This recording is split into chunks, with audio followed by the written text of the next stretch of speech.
Hello friends, uh, today we are going to discuss the exact phenomenon of Young's interference pattern, actually Young's double slit experiment and fringe width of the interference pattern. या अगोदरच्या व्हिडिओमध्ये मी तुम्हाला सांगितलं होतं की what exactly the conditions for steady interference pattern and intensity range for coherent source and non-coherent source. So let us discuss here Young's experiment, double slit experiment and fringe width under the guidance of Honorable Professor Chate sir, President of Chate Group of Education. So we'll start the Young's double slit experiment for interference pattern. Now see, this is the diagram. Actually, according to our last lecture, we know what exactly mean by coherent source. Here, these are the two coherent source, S1 and S2. For two different type of coherent source, one should need one of the source S here and जे की त्या S पासून raise येतात आणि S आणि S1, S आणि S2 हे distance same असल्या कारणाने S1 and S2 act as a secondary source of light which emit the light in all forward direction and that light is present in the form of coherent sources. So listen here, these S1 and S2 are the two sources which are actually separated by the distance small d and O be the center of S1 and S2.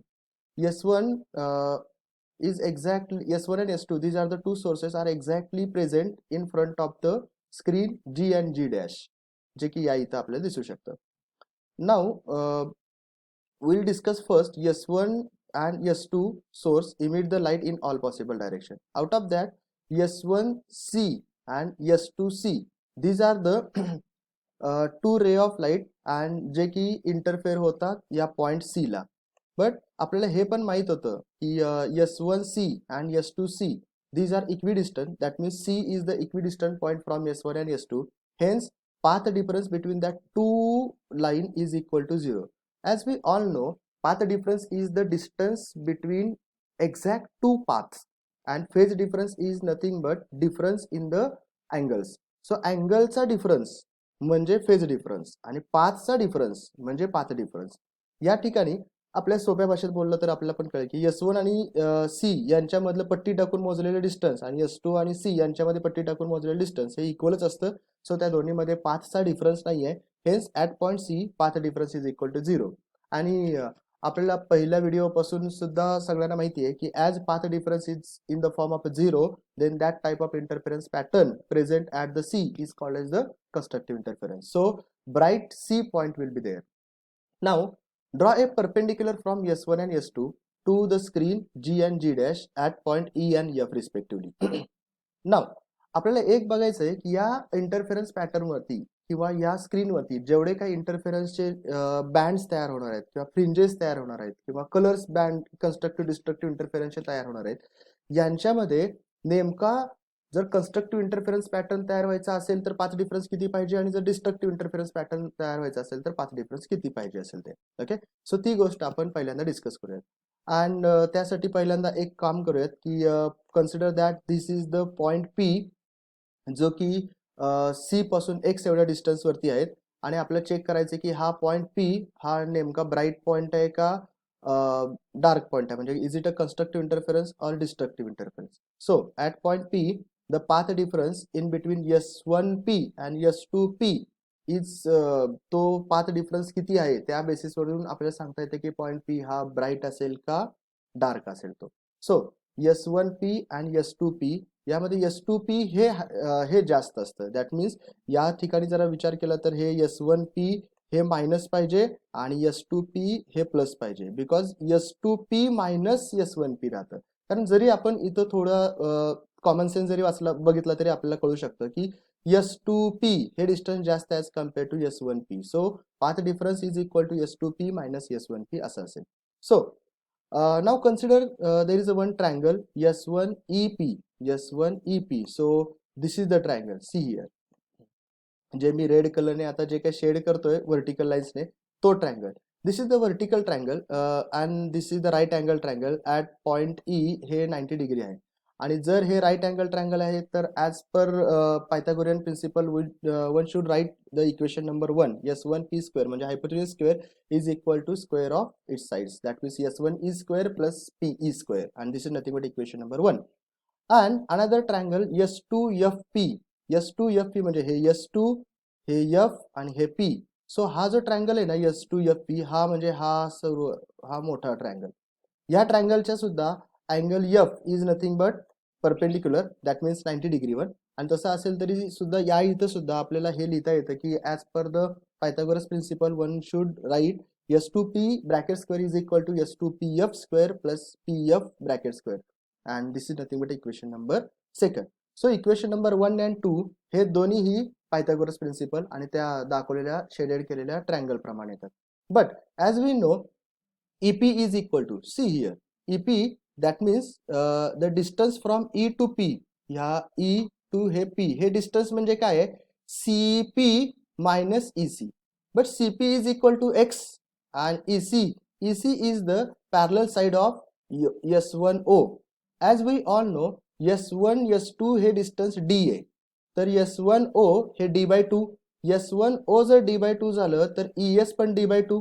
Hence one should write EP is equal to CP minus EC, that means X minus D by 2. and हे जर आपण FP साठी जरी घेतलं तरी पण करू शकतो. FP म्हणजे हे मोठं distance which is equal to CP plus FC. CP plus FC. CP is nothing but X and FC is nothing but D by 2. So आपण हे दोन इक्वेशन या इथं लिहिलेले आहेत.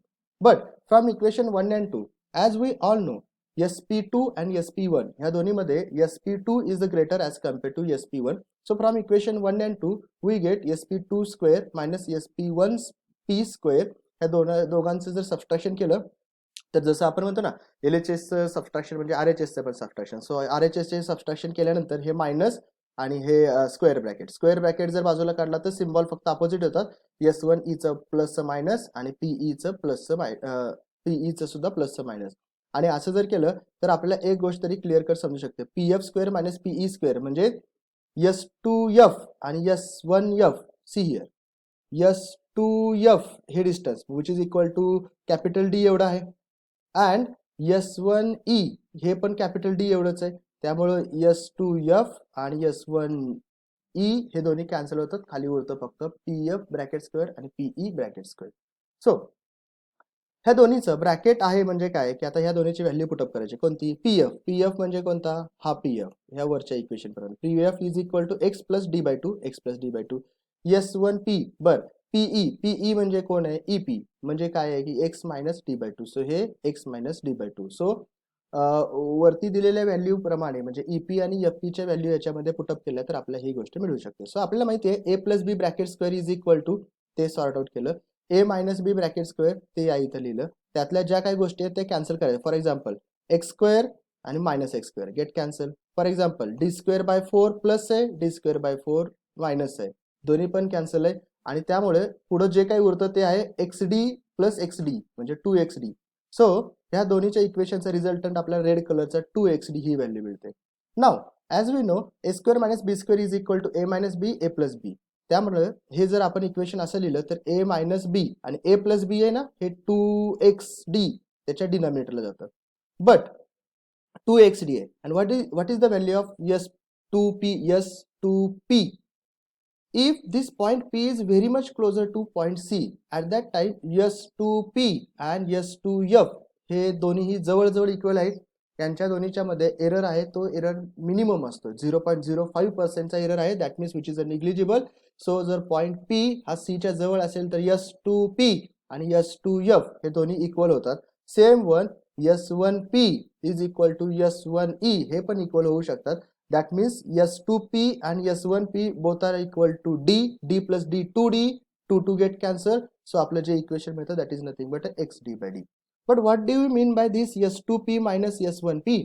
This S2P minus S1P म्हणजे पाथ डिफरन्स जे मी मगाशीच सांगितलं होतं. पाथ डिफरन्स म्हणजे ऍक्च्युअल डिस्टन्सचा डिफरन्स जो आहे तो. So path difference is equal to XD by D. This is the actual equation one. But if suppose path difference is even multiple of lambda by 2, that is this is the condition for constructive interference. And if constructive interference is there, then we should write down this equation. PD is equal to NXD upon capital D, where N is equal to 0 plus 1 2 3 4 etc. dot. But this is the case for constructive interference. And destructive interference असेल तर odd multiple of lambda by 2. That means odd आहे ना. Odd आहे म्हणजेच n plus half x d by d, म्हणजे indirectly बोलायला गेलं ना तर ते असं असेल 1x d by d, 2x d by d, 3x d by d, म्हणजे constructive interference.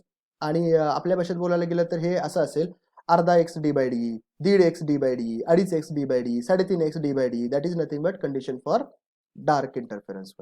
So let us see the next concept is called as a fringe width.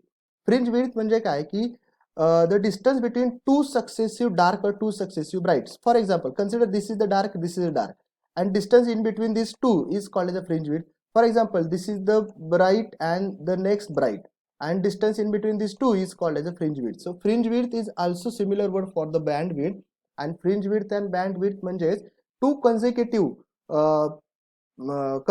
constructive, destructive or destructive यांच्यामधलं distance म्हणजे fringe width असेल. So fringe width can be calculated from the bright point and dark point. So bright point and dark point ह्या दोन्हीसाठी, त्यातल्या त्यात मी पहिल्यांदा bright पॉईंटसाठी explain करतोय.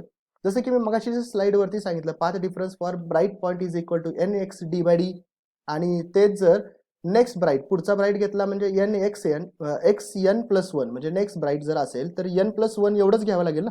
नुसता एन असेल तर bright point, n plus one असेल तर नेक्स्ट ब्राईट पॉईंट येतो, and that is nothing but ह्या दोन्हीच्या मधला डिफरन्स जर घेतला तर that is called as a fringe width.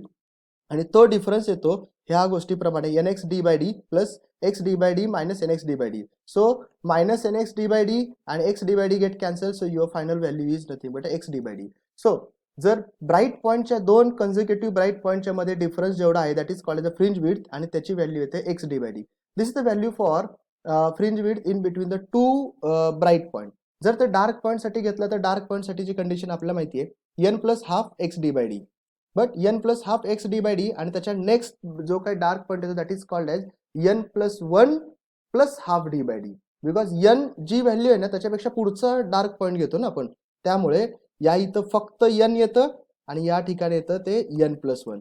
Same way आपण ब्राईट मध्ये पण केलं होतं, इथं एन होता आणि इथं घेताना एन प्लस वन होता, इथं पण एन आहे, इथं घेताना एन प्लस वन आहे, ॲज इट इज बाकीचे सगळे फॉर्म्युले. आणि या दोघांचा डिफरन्स जर घेतला तर तो डिफरन्स हा अशा प्रकारे येतो आणि फायनल व्हॅल्यू येते एक्स डी बाय डी. म्हणजे काय, म्हणजे n x d by d plus minus n x d by d get cancel. बरं, 3/2 x d by d and this should be minus here, and this is the minus, and minus half d by d, that means what, दीड d by d आणि अर्धा D by d, दीड मधून अर्धा गेला की एक डी बाय डी म्हणजे एक्स डी बाय डी एवढंच उरतं. So fringe width for bright band is equal to x d by d and fringe width for dark band is also equal to x d by D.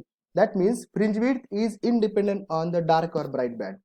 Band कोणता जरी असला तरी fringe width हे कायम constant असतं, त्यामुळे fringe width is also denoted by beta, that value for beta is equal to x d by d. म्हणजे fringe width प्रमाणे जर विचार केला तर फ्रिंज विड्थ हे कायम फिक्स असतं, भले ते ब्राईट साठी असेल किंवा भले ते डार्क बँड साठी असेल. So thank you very much for watching this video. या व्हिडिओमध्ये आपण कम्प्लीट केलेलं आहे ते म्हणजे अनालिटिकल ट्रीटमेंट, आणि by using that analytical treatment one can calculate the value for path difference, आणि by using that path difference आपण फ्रिंज विड्थ पर्यंत पोहोचलो होतो. So thank you very much for watching this video.